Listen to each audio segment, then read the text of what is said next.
Laut Cina Selatan.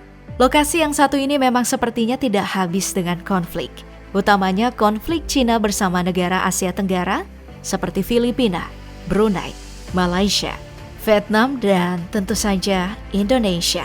Konflik ini didasari dengan pengakuan Cina kalau laut seluas 3,5 juta kilometer persegi tersebut adalah miliknya. Jelas, pengakuan ini sangat menguntungkan bagi Cina karena Laut Cina Selatan merupakan salah satu laut paling penting di dunia.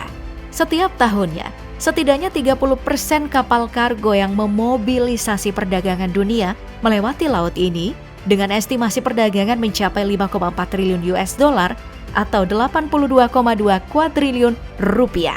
Bukan cuma itu, Laut Cina Selatan juga kaya akan minyak bumi dan gas alam. Setidaknya, tempat ini menyimpan 11 miliar barel minyak bumi dan 57,9 triliun meter kubik gas alam. Selain itu, ada juga potensi dunia perikanan, di mana 10% hasil tangkapan ikan dunia berada di Laut Cina Selatan. Jadi, secara potensi, Cina memang mengincar semua potensi ini untuk dikuasai sendiri. Bahkan, dalam langkahnya menguasai Laut Cina Selatan, Cina baru-baru ini mengeluarkan peta baru yang diprotes oleh Malaysia, India, dan Taiwan karena wilayah yang digambarkan mencaplok beragam negara. Selain meluncurkan peta baru secara spesifik, Cina makin agresif untuk melakukan beragam tindakan untuk menjadikan Cina Selatan sebagai teritori resminya. Salah satu tindakan paling mencengangkan adalah Cina kini membuat pulau buatan yang difungsikan sebagai pangkalan militer di Laut Cina Selatan yang akan kita bahas lebih jauh. Sebagai salah satu negara terkaya di dunia, Cina memang seperti bisa membuat segalanya. Di tahun 2016 kemarin, Citra Satelit menemukan kalau Cina telah mulai membangun pulau buatan di Kepulauan Spratly. Padahal, 2 tahun sebelumnya pulau ini belum ada sama sekali. Hebatnya lagi, bukan cuma satu pulau buatan ini yang dibuat Cina, tapi ada 7 pulau buatan yang Tiongkok pasang di Laut Cina Selatan. Pembangunan yang telah dilakukan sejak tahun 2014 ini telah mengubah laut yang cuma berisi terumbu karang menjadi pulau buatan yang bisa dihuni hingga ratusan orang. Dari apa yang dicitrakan oleh satelit, pulau ini dibuat dengan menggunakan kapal-kapal besar yang memompa pasir untuk menjadi daratan. Dalam waktu kurang dari 2 tahun, pulau buatan Cina ini sudah berisi pelabuhan laut, pangkalan udara lengkap dengan landasan pacu, bangunan yang bisa dihuni oleh 200 orang, serta ada juga perangkat operasi militer seperti radar dan juga sistem pertahanan udara. Usaha Cina untuk mengendalikan Pulau Spratly ini jelas untuk menduduki Laut Cina Selatan, karena berdasarkan hukum internasional, Cina tidak bisa mengakui pulau-pulau kecil sebab jauh dari pulau utama Cina dan juga tidak berpenghuni.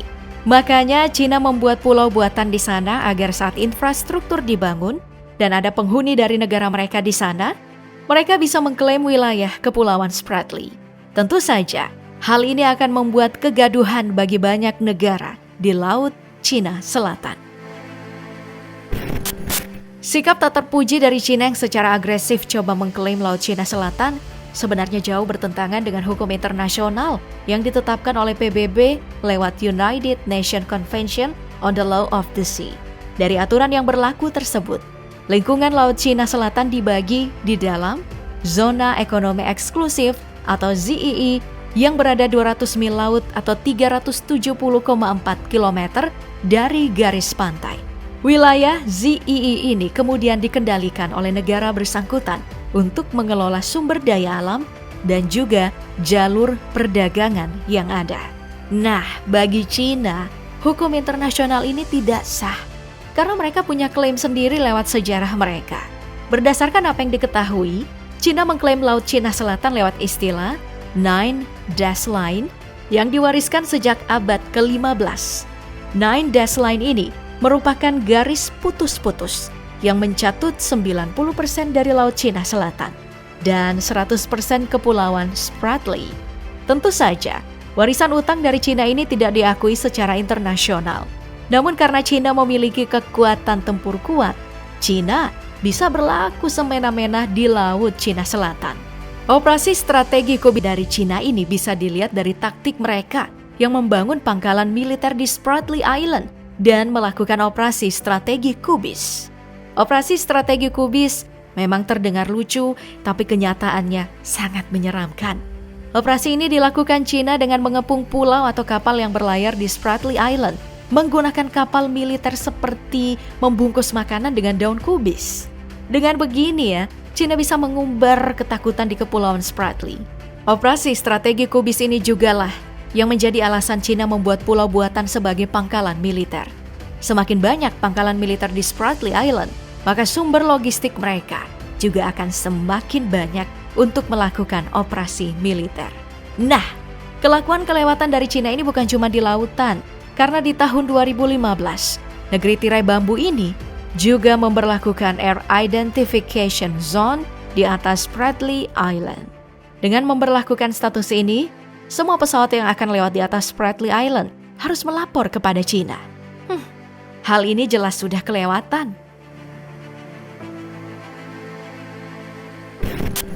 Dengan tindakan kelewatan yang dilakukan oleh Cina, berbagai respon pun datang dari luar negeri. Untuk negara sekitar Laut Cina Selatan, Vietnam punya tindakannya sendiri dengan membuat 10 pulau buatan di Laut Cina Selatan untuk melawan aksi Cina tersebut. Kemudian, Filipina melakukan patroli berkala di Laut Cina Selatan menggunakan kapal militer setelah aksi kapal patroli Cina yang mengusir kapal patroli Filipina. Tindakan untuk merespon perlakuan Cina di Laut Selatan bukan cuma datang dari benua Asia, tapi juga di luar benua Asia. Salah satunya adalah Amerika, di mana negeri Paman Sam sudah mulai mengirimkan kapal perang mereka untuk terus berpatroli di Laut Cina Selatan. Laut Cina Selatan ini memang penting bagi Amerika, karena menjadi akses Cina untuk masuk ke Samudra Pasifik Utara yang merupakan batas laut terbesar milik Amerika.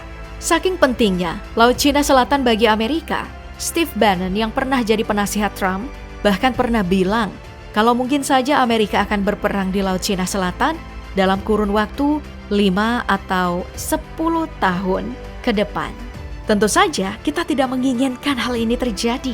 Potensi konflik antara Cina dan Amerika di Laut Cina Selatan sepertinya memang sulit terjadi. Bukan karena Cina atau Amerika takut satu sama lain, tapi pulau buatan Cina di Spratly Island pelan-pelan tenggelam.